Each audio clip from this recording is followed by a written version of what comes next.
সালামু আলাইকুম এভরিবডি। কেমন আছেন সবাই? আমি অমিত হোসেন সোহান আপনাদের সামনে কিউটর গ্লোবাল থেকে বলছি।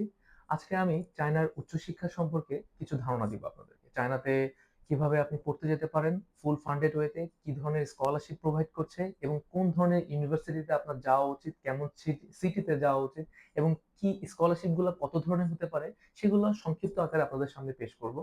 তো আমি যদি চায়নার ইউনিভার্সিটি সম্পর্কে বলি, চায়নাতে মোর দ্যান 3000 ইউনিভার্সিটি কলেজ আছে। তো আপনারা যদি কেউ ব্যাচেলর, মাস্টার্স, ইভেন পিএইচডি জন্য যেতে চান তাহলে আপনাদের জন্য সুবর্ণ সুযোগ আছে। আপনারা চায়নাতে ফুল স্কলারশিপ নিয়ে ফুল টিউশন ফি ফ্রি, ফুল অ্যাকোমোডেশন ফ্রি এবং মান্থলি উপবৃত্তি যেটাকে আমরা বলি স্টাইপেন্ড, সেটা মোর দেন 3500 থেকে 4000 পর্যন্ত পেতে পারে এবং মিনিমাম 500 থেকে 1000 পর্যন্ত পাওয়া মানে গেইন করা পসিবল। তো কিভাবে এই স্কলারশিপ গুলো পেতে পারেন এবং কি ধরনের স্কলারশিপ চাইনিজ ইউনিভার্সিটি গুলো প্রোভাইড করছে? তো চায়নাতে যদি সাপোজ আমি যদি স্পেসিফিকলি মাস্টার্স নিয়ে কথা বলি, তাহলে চায়নাতে যদি কোনো বাংলাদেশি স্টুডেন্ট চায়নাতে পড়তে যেতে চায়, সে কিন্তু ফুল ফান্ডেড ওয়েতে ফুল স্কলারশিপ নিয়ে full accommodation free, full tuition fee free এবং মান্থলি মিনিমাম 500 থেকে 3500 পর্যন্ত আরএমবি, যেটা মান্থলি উপবৃত্তি বলতে পারি, স্টাইপেন্ড পাওয়া পসিবল। তো চায়নার স্কলারশিপ নিয়ে যদি বলি, চায়নার ইউনিভার্সিটি গুলো নর্মালি দুই ধরনের স্কলারশিপ প্রোভাইড করে। Number one, presidential scholarship, number two partial scholarship. তো এইগুলোর মধ্যে আবার তিনটা ভাগ চাইনিজ ইউনিভার্সিটি গুলো করে থাকে। নাম্বার ওয়ান টাইপ এ, নাম্বার টু টাইপ বি এবং নাম্বার থ্রি টাইপ সি। তো যদি আমি একটু এলাবোরেট করি ইন এক্সাক্ট ওয়ে, যে টাইপ এটা হলো আপনার টোটাল টিউশন ফিটা ফ্রি থাকবে, আপনি যে ইউনিভার্সিটিতে যাবেন টোটাল অ্যাকোমোডেশনটা ফ্রি থাকবে এবং মান্থলি আপনি মিনিমাম 500 থেকে 3500 পর্যন্ত পেতে পারেন according to university. University decide করবে কি ধর কতটুকু উপবৃত্তি বা স্টাইপেন্ড আপনাকে দিতে চাচ্ছে বা আপনি এলিজিবল গেইন করার জন্য। আর যদি আমি আলাদা কিছু আরো কিছু ধরনের স্কলারশিপ আছে, যেমন প্রভিনশিয়াল বা পার্শিয়াল। চায়নাতে টোটাল 23 প্রভিন্স আছে। তো ওগুলোর মধ্যে কিছু গভর্নমেন্ট স্কলারশিপ আছে যেটাকে প্রভিনশিয়াল স্কলারশিপ বলতে পারি। যেমন সাচ এস, আমি যদি একটা এক্সাম্পল দিই, সাংহাই গভর্নমেন্ট স্কলারশিপ, তারপরে বেইজিং গভর্নমেন্ট স্কলারশিপ, ইয়ানচান গভর্নমেন্ট স্কলারশিপ। তো এরকম কিছু স্কলারশিপ আপনি গেইন করতে পারেন, যেটার স্টাইপেন্ডের অ্যামাউন্টটা খুব বেশি বিগ হয়, 3000 থেকে 4000 পর্যন্ত হতে পারে।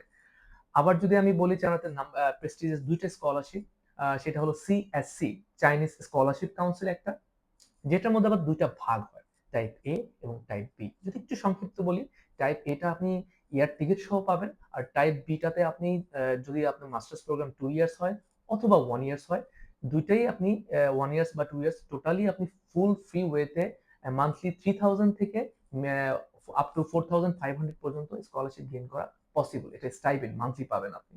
আরেকটা আছে বিআরআই, অন রোড ইনিশিয়েটিভ, যেটা অন রোড বেল্ট ইনিশিয়েটিভ। এটাও same as like CSC, just মানে স্কলারশিপের ক্যাটাগরিটা দুইটা, দুইটা ওয়ে, দুইটা ডিফারেন্ট সার্কামস্টেন্স থেকে আসে, কিন্তু এটার ফ্যাসিলিটিস একদম সিএসসি এর মতো। কিন্তু বিআরআই তে আপনি ইয়াটা পাবেন না, এয়ার টিকিটটা পাবেন না, কিন্তু others facilities are very similar. আপনার ওখানে যাওয়ার পরে রেজিস্ট্রেশন, টিউশন ফি, তারপরে আপনার অ্যাকোমোডেশন, তারপরে আপনার যে ইন্স্যুরেন্স, সবকিছু চাইনিজ গভর্নমেন্ট বেয়ার করবে। তো এই গেল স্কলারশিপের ব্যাপার। এবং আপনি কিভাবে এলিজিবল হবেন? আপনার যদি মাস্টার্সের জন্য যান, তাহলে আপনার এসএসসি এইচএসসি তে মিনিমাম 4 পয়েন্ট থাকলে এবং আপনার যদি ব্যাচেলরে মিনিমাম 3 পয়েন্ট উপরে থাকে, তাহলে আপনি ইজিলি কিন্তু সিএসসি এবং বিআরআই এর মতো স্কলারশিপ গেইন করা পসিবল। এই ব্যাচেলরের জন্য এটা প্রযোজ্য। ব্যাচেলরেও আপনার যদি এসএসসি এইচএসসি ভালো থাকে, ভালো পয়েন্ট থাকে, ধরেন 4 পয়েন্ট থাকে, এ গ্রেড থাকে, তাহলেও আপনারা এটা চেষ্টা করতে পারেন, এটা পসিবিলিটি বেশি। এবং পাশাপাশি যদি আপনাদের কোনো আইএলটিএস বা অন্যান্য কোনো ইংলিশ প্রফিসিয়েন্সি থাকে, that will be very betterment for you. তো আরো যদি আমি একটু ডিটেলসে বলি যে চায়নাতে আপনি কিভাবে অ্যাডমিশন নিতে পারেন খুব ইজিলি। আপনি চাইলে আমাদের টিউটর গ্লোবালে আমার সাথে যোগাযোগ করতে পারেন, আমাদের টিমের সাথে যোগাযোগ করতে পারেন। চায়নাতে নরমালি দুইটা ইনটেক হয়, মার্চ ইনটেক এবং সেপ্টেম্বর ইনটেক। তো নরমালি মার্চ ইনটেকে ম্যাক্সিমাম ল্যাঙ্গুয়েজ প্রোগ্রাম থাকে এবং কিছু ইউনিভার্সিটি ইংলিশটাও প্রোভাইড করে মেইন প্রোগ্রামে। আর নরমালি ওদের যে বড় প্রোগ্রাম, বড় যেই ফল ইনটেকটা, সেটা হলো সেপ্টেম্বর। সেপ্টেম্বরের জন্য যদি আপনি এরকম সিএসসি, বিআরআই বা সাংহাই গভর্নমেন্ট বা প্রভিন্সিয়াল স্কলারশিপের জন্য আবেদন করতে চান, দেন আপনার খুব শীঘ্রই বিফোর অক্টোবর, সেপ্টেম্বর অক্টোবর আপনার প্রসেস করতে হবে নেক্সট ইয়ারের জন্য। আর যদি আপনি ল্যাঙ্গুয়েজ প্রোগ্রামে যেতে চান, দেন এখনো আমরা আপনার প্রসেসগুলো করে দিতে পারবো। তো আজকে এতটুকুই আমি শেষ করলাম, সমাপ্তি রাখলাম।